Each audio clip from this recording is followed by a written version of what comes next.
Soalnya pada nanya, Bib, pada nanya sama anak.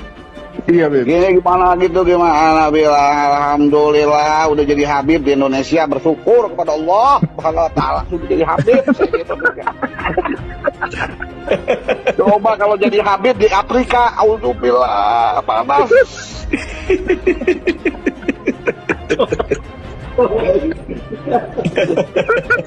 Anak cuman gitu aja bilang alhamdulillah kita jadi Habib nih di Indonesia. Nah, jadi banyak muhibin, jadi banyak muhibin. Kalau jadi habaib di Afrika, wogo, jadi Bilal bin Rabah, jadi Bilal bin Rabah.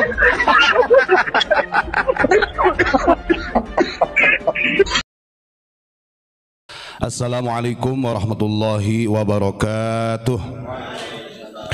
Alhamdulillah, pada malam hari ini kita masih bisa melaksanakan doa bersama untuk Indonesia, Asia dan dunia yang bertemakan menjaga keutuhan kitab dan marwah Pancasila di bawah naungan Abuya Muhammad Gufron Al-Bantani. Mudah-mudahan bangsa Indonesia diberikan kedamaian, khususnya warga masyarakat yang ada di bumi Nusantara ini mudah-mudahan tidak terpecah belah dengan keadaan atau problem-problem yang menimpa bangsa kita. Langsung saja para hadirin, para jamaah yang dimuliakan Allah Subhanahu wa taala, pada malam hari ini saya ingin melanjutkan tentang iktirarul alawiyah binasabihim. Artinya bagi orang-orang yang suka membangga-banggakan nasab, apalagi wa ta'anu bil ansab, sampai menghinakan nasabnya orang lain, merasa diri yang paling mulia. Ini akan saya lanjutkan. Kenapa saya lanjutkan? Karena beberapa hari kemarin kita sempat terputus. Yang kita ambil di dalam kitab Ittihafus Sadatil Muttaqin karya Syekh Zabidi, yang mudah-mudahan ini menjadi bukan hanya sekedar wawasan. Bangsa Indonesia ini betul-betul disadarkan. Bangsa Indonesia ini betul-betul Allah bukakan pintu hatinya, sehingga orang-orang atau oknum-oknum yang selalu mengatasnamakan intisab min dzurriyyatir Rasul, ini Allah berikan kesadaran. Karena senjata kita ini hanya berdoa. Kalau dengan doa masih tidak mempan, ya wallahu alam, itu bagian Pak Samsuri itu dah, kalau dengan doa tidak mempan. Baik, bismillahirrahmanirrahim. Qala al-muallifu rahimahullah wa nafa'ana bihi wa bi'ulumihi fid dharaini amin Allahumma amin. Kita lanjutkan iktirarul alawiyah binasabihim, baik itu dari Bani Alawi atau siapapun saja yang selalu membangga-banggakan nasab. Kata beliau Imam Ghazali dan Syekh Zabidi, fahada aidan iktirarun billahi azza wa jalla. Ini termasuk daripada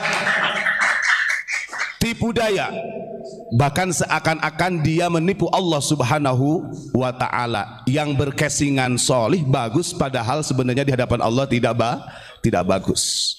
Bagaimana bisa? Wa hadza li anna Allah yuhibbul muti'a wa yubghidul 'asi. Karena sesungguhnya Allah Subhanahu wa ta'ala mencintai orang-orang yang taat dan murka kepada orang-orang yang berbuat durhaka, dosa. Artinya sekalipun dia nasabnya, orang tuanya, mbahnya, kakeknya ini orang-orang solih, kalau anaknya tolih, bukan solih, tolih, artinya tidak sesuai dengan perjalanan kesolehan orang tuanya, Allah tetap akan murka. Tidak ada jaminan kalian masuk surga.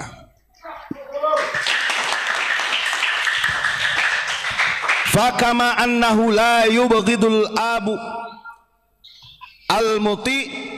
Nah begitu juga yubghiduhu lil waladil asi. Hal ini sama ketika orang tua ini kan biasanya perlakuan kepada anak yang solih dan anak yang tidak solih itu berbeda. Sama, Allah pun begitu. Makanya kemarin kita jelaskan bahwa orang-orang yang selalu membanggakan nasab ini termasuk nihayatul iktirar, puncak tipu daya dan dia tertipu dengan hawa nafsunya. Terus kemudian waman dzanna annahu yanju bi taqwa abihi kaman dzanna annahu yusbi'u ya'kulu bi akli abihi. Orang-orang yang selalu membanggakan nasab, mereka mengira bahwa mereka akan selamat dengan sebab ketakwaan bapak ibunya atau nenek kakeknya. Padahal tidak. Makanya banyak orang yang mengkultuskan seakan-akan dengan adanya perkataan atau doktrin di dalam dirinya terdapat darah baginda Rasulullah, seakan-akan dia itu dijamin surganya. Nanti dulu, yang Allah jaminkan surga itu adalah ahlul bait. Bahkan selain ahlul bait termasuk Bilal bin Rabah. Coba kita lihat, Bilal bin Rabah ini bukan ahlul bait, beliau seorang budak. Tapi kalau kita lihat di dalam hadis Nabi, beliau dijamin dalam masuk surga. Ada beberapa hari tadi itu atau kemarin kita mendengarkan ada salah satu oknum Habib juga, Pak. Dia ngomong kayak gini, kita ini bersyukur sudah menjadi Habib di Indonesia, begitu katanya sambil ketawa-ketawa. Coba bagaimana kita kalau andai kata kita berada di Afrika, kita jadi Bilal bin Rabah katanya. Nah, kalimat seperti itu secara tidak langsung oknum Habib tersebut menghina Bilal bin Rabah, yang padahal dia belum tentu dijamin surganya oleh Allah, sementara Bilal dijamin surganya oleh Allah. Ini kalau mau kita buka-bukaan, menurut mereka itu ini adalah provokasi. Bukan, kita menyampaikan karena ini kebenaran. Jangan sampai doktrin-doktrin seperti itu sampai ke pribumi, yang akhirnya pribumi ini menjadi salah langkah. Coba kita lihat, kenapa kok oknum Habib tersebut mengatakan andai kata kalau kita di Afrika kemudian jadi Bilal bin Rabah. Ini kalimat istihza yang secara tidak langsung menghinakan Bilal bin Rabah. Padahal Bilal bin Rabah bukan ahlul bait, bukan min dzurriyyatir Rasul. Beliau dijamin surganya oleh Allah, seperti yang disampaikan dalam hadis Bukhari Muslim.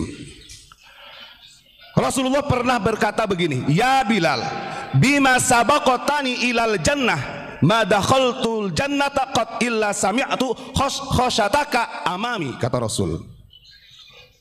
Wahai Bilal, kata Rasul, mengapa engkau mendahuluiku ke dalam surga, sementara aku tidak memasuki surga sama sekali, melainkan ketika sudah di dalam surga aku mendengar terompahmu. Artinya suara langkahnya Bilal.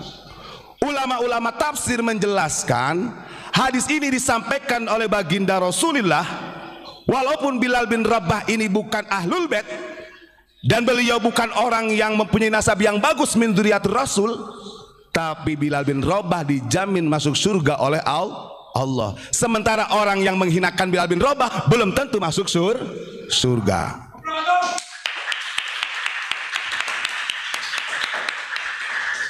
Makanya betul kemarin di dalam kitab Mukasyafatul Qulub pentingnya menjaga lisan.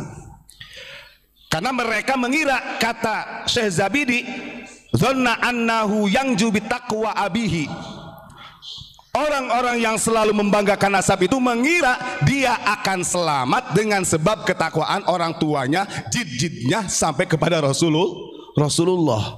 Padahal belum tentu. Kemarin kita contohkan Kan'an adalah putra Nabi Nuh, yang pada akhirnya wakana minal mughriqin. Nabi Nuh tidak bisa berbuat apa-apa, tidak bisa menyelamatkan Kan'an.